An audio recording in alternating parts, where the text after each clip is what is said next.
Hi, fourth graders. We are going to read chapter 5 of Finding Gobi. So, we left off with him running without Gobi this time, and at the end, when he's kind of frustrated and wanting to give up, he kind of misses her, right? And she was thrilled to see him at the end of the day. So, chapter 5. Dion glanced around him. He kept expecting to see a small sandy brown shape bounding about his feet, but there was nothing there. It was his own fault. He'd made arrangements for Gobi to travel in one of the race cars again. Today was the longest day of the race, covering more than 50 miles and cutting right through a section of the black Gobi Desert. The temperatures were going to be well over 125 degrees. Tough as she was, there was no way the little dog would be able to handle that kind of heat, especially over that distance. This was for her own safety. But that didn't stop Dion from missing her. The starting gun sounded and they were off. A bunch of runners shoved past, trying to take an early lead. Dion let them. He wasn't too worried. He was having a great race so far, but it was more than that. He was good at the long distances and at handling the heat. Not everyone was. They were using up lots of valuable energy by sprinting now, and they wouldn't have a chance to rest and recharge later. Today's race was all about being smart and conserving energy as much as possible. Fortunately, they didn't have any wind today. Tommy was off running his own race, and Dion didn't see him after the start. Though boiling hot, the day was clear, and Dion settled into a nice, easy stride. He wasn't worried about coming in first. The important thing was to make sure he could cover the full distance. A lot of runners wouldn't be able to do that. As long as he reached the finish line today, he'd be in good shape. Time passed. Several times Dion saw runners walking, already exhausted. Many of them stared as he jogged by. He just waved, but not meanly. A few even cheered him on or clapped for him. He was covering the distance well and felt good and strong. He had this. Also decided it was time to finally use his secret weapon, his iPod. The tiny device could only run for a few hours, so he hadn't bothered with it before. But on a day like today, it was the perfect way to distract himself and let his body handle the running. Dion pulled out the iPod, put in his earbuds, and hit play. The music started, and he could feel his spirits lifting. This was exactly what he needed. Dion did stop at every checkpoint. It was important to refill your water bottles wherever you could, and it helped to check in with the race crew. They were being especially careful today. It was much too easy for a runner to get heat stroke out there. If that wasn't caught in time, it would become heat exhaustion, which was dangerous. When someone had heat exhaustion, they got foggy. They could no longer make smart choices, including knowing when it was time to get help. People could die from heat exhaustion, so the medical team was making sure every runner was okay. Dion felt fine, and the checkpoint volunteers quickly allowed him to keep going. But another runner wasn't having as easy a time. It was Tommy. He looked terrible. He was slumped in a chair while several volunteers sprayed him with water or fanned him with a clipboard. But Tommy still looked dazed. He also looked more tired than Dion had ever seen him. The heat had clearly taken its toll on him, and he wasn't looking to leave the tent quickly. Or he was just having a bad day. But Tommy was still one of the people ahead of Dion in the overall race. If he wasn't running well today, that gave Dion a chance to pull ahead. Dion was listening to his music and heard a volunteer ask if Tommy could run with him. Dion agreed because it's what you did. Look after a fellow runner. Races like this were more about doing your best than about beating someone else. And if you did beat the other runner, you did it fair and square. You didn't take advantage of someone, and you never turned your back on a fellow runner in need. Tommy nodded and rose from his seat. He came over to stand by Dion. He still looked wobbly, though. Are you sure you're okay, Tommy? Dion asked. Yeah, Tommy replied. I'm just struggling. It's too hot. His voice was so weak, Dion could barely hear him, and he was swaying on his feet. But when Dion started running, Tommy ran with him. It was even hotter than before.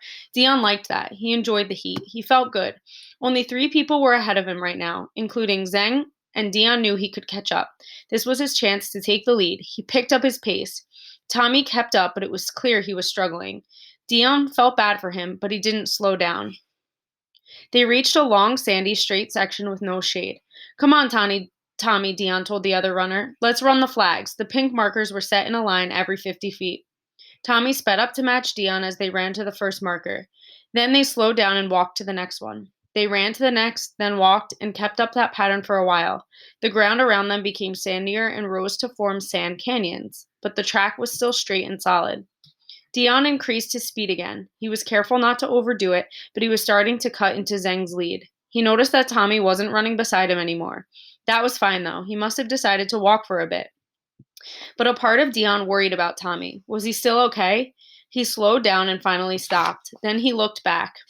Tommy was swaying on his feet, flailing his arms to keep his balance. He looked like he was caught in an earthquake. Dion felt his heart sink, but he didn't hesitate. He turned and ran back toward Tommy instead. Tommy, tell me what's going on, he said when he reached the other runner. Too hot, Tommy mumbled back. His words were slurred. He pitched forward suddenly, and Dion just barely caught him in time. This was bad. Dion checked his watch. They were a little more than a mile into this section. The next checkpoint was another 3 miles ahead. It was just past 1 and the sun was right overhead. The day was only going to get hotter, and the only shade around was provided by some rocks maybe half a mile away. There was no way Tommy would be able to make it back to the last checkpoint on his own. He could barely stand. He had also already drained both of his water bottles. They had left the last checkpoint only 30 minutes ago. I need to sit, Tommy declared. He slumped down in the sand right there on the path. Can you wait? There's no sitting here, Tommy, Dion warned him. You've got to get into some shade. He couldn't carry Tommy back to the last checkpoint, but he did manage to drag him toward the rocks he'd spotted. It took 20 minutes, and Dion was exhausted by the time they reached the shade. Still, he didn't have a choice. They couldn't risk waiting for someone to come along. Listen, Tommy, Dion said once he'd sat them down. You need help. I'm going to keep going to the next checkpoint and get them to drive back to you, okay? He knew he could return to the last checkpoint too, but he just couldn't bear the thought of going backward. I don't want to run anymore, Tommy mumbled. Dion nodded. I know, mate. You don't have to. Just stay here and wait for them to come. Don't move. Dion had 1 water bottle left. He handed it to Tommy, then rose to his feet. It was time to go. Helping Tommy had cost Dion a lot. He'd lost 45 minutes of his time. He'd also given away the last of his water, and he'd done it all in 120-degree heat. That had used up all the energy he'd been saving, and then some. But Dion couldn't stop now. If he did, Tommy could die. So could he. He had to make it to the next checkpoint. Half a mile from the checkpoint, Dion spotted a race car. The organizers used them to patrol the race in case any runner needed help. He flagged it down and told them what happened. You've got to get there quickly, he warned. He's in real trouble, and I'm out of water myself. You haven't got any water, have you? The driver handed over a half-empty bottle. They must have handed out all their other water to runners. It would have to be enough. Dion made it to the checkpoint and collapsed into a chair. Then he told them about Tommy all over again. He also gulped down as much water as he could. He was feeling weak and queasy. His head hurt and his heart was pounding. But he was still thinking clearly. It was bad, but it wasn't heat exhaustion. After he'd recover a little, Dion thought to ask about Zhang. He was surprised to hear that the Chinese runner was only 20 minutes ahead. He must have been having trouble in the heat, too, which meant that Dion still had a chance to catch up.